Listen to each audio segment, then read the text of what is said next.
আমরা এখন পর্যন্ত কি বলছে আবার একটা সামারি করি। এম সাহেব দুইটা প্রপোজিশন দিছে, প্রপোজিশন 1, প্রপোজিশন 2। এই দুইটা প্রপোজিশনই উইথ ট্যাক্স এবং উইথাউট ট্যাক্স দেখতে হবে। আমরা প্রপোজিশন 1 উইথ ট্যাক্স দেখছি, আমরা প্রপোজিশন 1 উইথাউট ট্যাক্স দেখছি, আমরা প্রপোজিশন 2 উইথাউট ট্যাক্স দেখছি। লাস্ট ভিডিওতে আমরা প্রপোজিশন 2 উইথ ট্যাক্সও দেখছি এবং এই ভিডিওতে আমরা প্রপোজিশন 1 উইথ ট্যাক্স দেখব। প্রপোজিশন 1 আসলে কি বলছিল সাহেব? প্রপোজিশন 1 সাহেব বলছিল যে আমি যেখানেই ইনভেস্ট করি না কেন, লিভার্ড ফার্ম হোক বা আনলিভার্ড ফার্ম হোক, আমি একটা পার্সোনাল লিভারেজ বা পার্সোনাল আনলিভার্ড হয়ে যাওয়ার মাধ্যমে আমি যে ফার্মে ইনভেস্ট করি না কেন সেম রিটার্ন জেনারেট করতে পারি।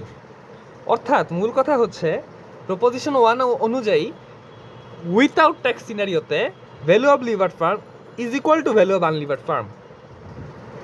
কিন্তু উইথ ট্যাক্স সিনারিওতে আসলে কি হয়?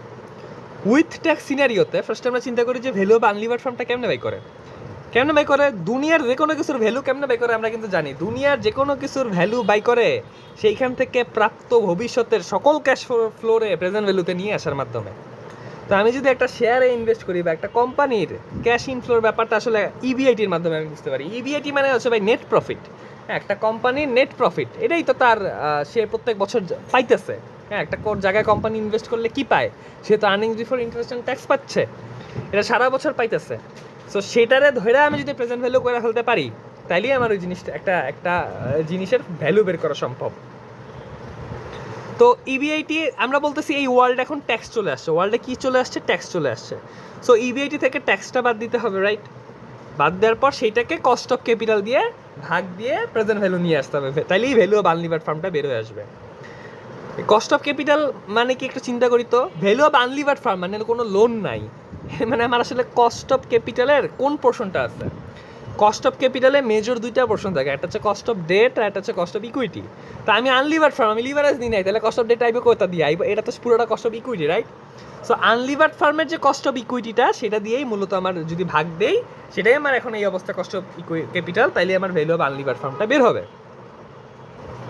তাহলে আমি যদি আমি জানি কি যে ভ্যালু অফ লিভার্ড ফার্ম আর ভ্যালু অফ আনলিভার্ড ফার্ম সবসময় সেম হওয়ার কথা, সবসময় কি সেম হওয়ার কথা উইথাউট ট্যাক্স সিনারিওতে। বাট ট্যাক্স সিনারিওতে এই value of levered firm value of unlevered ফার্মের চেয়ে একটু বেশি হয়। কেন এই বেশি হওয়ার কারণ কি মানে কোন কারণে value of levered firm value of আনলিভার্ডের চেয়ে বেশি হয়? প্লাস হয়। কি প্লাস হয় আসলে? আনলিভার্ড ফার্মের ভ্যালুটা বাড়ে কার সাথে, কেন বাড়ে? সেটার নাম হচ্ছে present value of tax shield. অর্থাৎ আনলিভার্ড ফার্মের ভ্যালুর সাথে এই এক্সট্রা একটা জিনিস, অর্থাৎ ওয়ার্ল্ডে যদি ট্যাক্স থাকে, এই এক্সট্রা একটা জিনিস আইসে আমার ভ্যালু অফ লিভার ফার্মকে বাড়ায় দেয় এবং ফলশ্রুতিতে value of lever firm is greater than value of unlevered firm with tax সিনারিওতে এটা হয়, কিন্তু ট্যাক্স না থাকলে কিন্তু আমার এটা হয়। ঠিক আছে? তাহলে আমার কথা হচ্ছে এই জিনিসটা আসলে কি, যেটা ট্যাক্স থাকার কারণে আইসা আমার এই ওয়ার্ল্ডে যুক্ত হইতেছে ভ্যালু অফ লিভার ফার্মের সাথে। সেটা হচ্ছে আমরা অলরেডি বলছি যে ওয়ার্ল্ডে যদি ট্যাক্স থাকে সেটা কি, আমি আরেকটু আবার মনে করাই দিই। আমার earnings before interest and tax হচ্ছে 1,000 টাকা। 1,000 টাকার আমি 15% ট্যাক্স দিব, ঠিক আছে?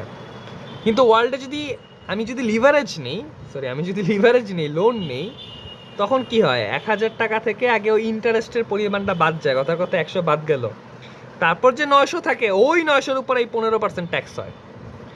এর মানে আমার ট্যাক্স দেওয়া লাগলো না, একটু কম দেওয়া লাগলো না।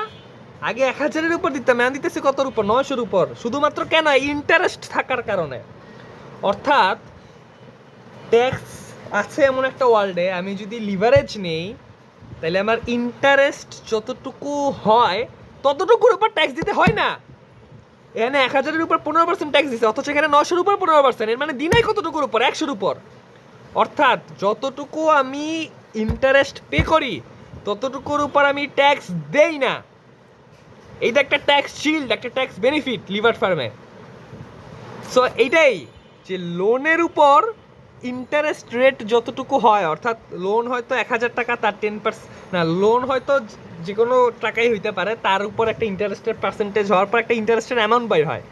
এই 100 টাকা হয়েছে এই লোনের উপরে ইন্টারেস্ট রেটটা দেওয়ার পরে এইটা হচ্ছে আমার ইন্টারেস্টের পরিমাণ। এইটার উপর তো ট্যাক্স আমি দিই নাই, একটু আগে দেখলাম এটার উপর ট্যাক্স দিই নাই, দিছি ট্যাক্স 900 টাকার উপর, এই 100 টাকার উপর দিই নাই। অর্থাৎ এইটার উপর যদি ট্যাক্স রেট গুণ করি, এটুকু আমার হচ্ছে ট্যাক্স শিল্ড, ট্যাক্স বেনিফিট। এই ট্যাক্স বেনিফিট আমি বছরের পর বছর ধরে পাবো। তাহলে বছরের পর বছর ধরে যত ট্যাক্স বেনিফিট পাবো সেগুলো একটা প্রেজেন্ট ভ্যালু আমরা জানতে চাই যে এই ট্যাক্স বেনিফিটের প্রেজেন্ট ভ্যালু আসলে কত।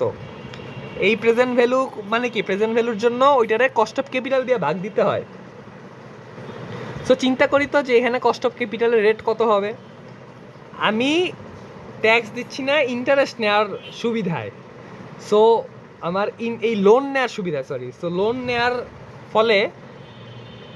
নেওয়ার ফলে আমার কস্ট অফ ক্যাপিটাল, অর্থাৎ আমার যতটুকু আমার যারা লোন প্রোভাইডার তাদের বেনিফিট দিতে হয় ততটুকুই হচ্ছে আমার হচ্ছে কস্ট অফ ওই ডেট। মানে আমি যে জিনিসটা বুঝাইতে চাইতেছি যে ভ্যালু অফ আনলিভার্ড ফার্ম, এখানে কস্ট অফ ক্যাপিটাল ছিল, আনলিভার্ডের অবস্থা কেই, আর এইখানে আমরা এখানে কেডি ইউজ করতেছি। এই যে পার্থক্যটা এটাই বুঝাইতে চাইতেছি, কারণ এটা তো ডেট নিয়ে সংক্রান্ত বিষয়, রাইট? এই তো আসলে কি হলো ব্যাপারটা হচ্ছে ওয়ার্ল্ডে যদি ট্যাক্স না থাকে দুইটা ভ্যালু সমান, কিন্তু ওয়ার্ল্ডে যদি ট্যাক্স থাকে তাহলে লিভার্ড ফার্মে ইন্টারেস্ট থাকার কারণে আমার ট্যাক্স একটু কম দিতে হয়, যেটা আমার ট্যাক্স শিল্ড, ওইটারই প্রেজেন্ট ভ্যালু আইসে আমার লিভার্ড ফার্মের ভ্যালুটাকে বাড়ায় দেয়, যেটা আনলিভার্ড ফার্মে হয় না। অর্থাৎ লিভার্ড ফার্মে আমার ট্যাক্স কম দিতে হয়, এই কারণেই লিভার্ড ফার্মের ভ্যালু আনলিভার্ড ফার্মের চেয়ে বেশি। অর্থাৎ আনলিভার্ড ফার্মের চেয়ে বেশি কেন? কারণ এই যে ট্যাক্স কম দিতে হয়, ট্যাক্স শিল্ডটাই আমার ওই ট্যাক্স কম দিতে হয়, এটাই আমার ভ্যালু অফ লিভার ফার্মকে বাড়ায় দিচ্ছে।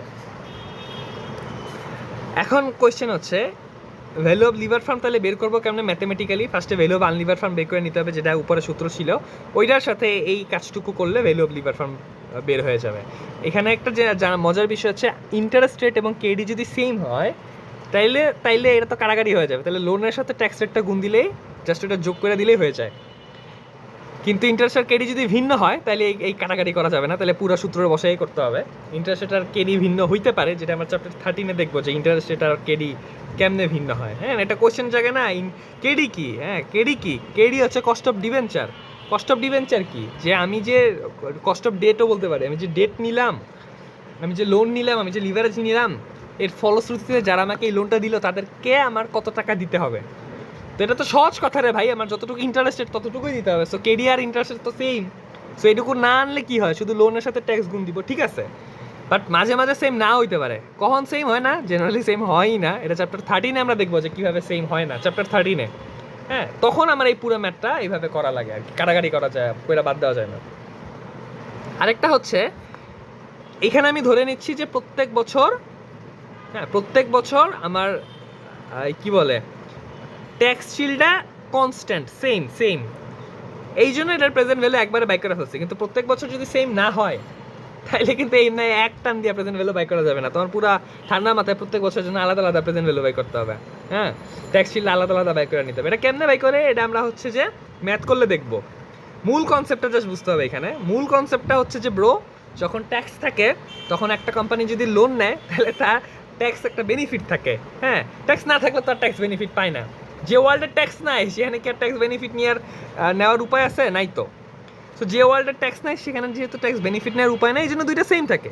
বাট যে ওয়ার্ল্ডের ট্যাক্স চলে আসে সে তো ট্যাক্স বেনিফিট নিলে ভ্যালু অফ লিভার ফার্ম বাইরে যায়। এটাই হচ্ছে মূল কনসেপ্ট। বাট এই present value of tax shield কেমনে বের করে, এটা এইখানে একটা সিনারিও দেখাইলাম, এটা এক সিনারিওতে এক রকম, যেটা আমরা ম্যাথ করার সময় দেখবো। এই গেল প্রপোজিশন 2 উইথ ট্যাক্স, প্রপোজিশন 2 না, সরি, প্রপোজিশন 1 উইথ ট্যাক্স।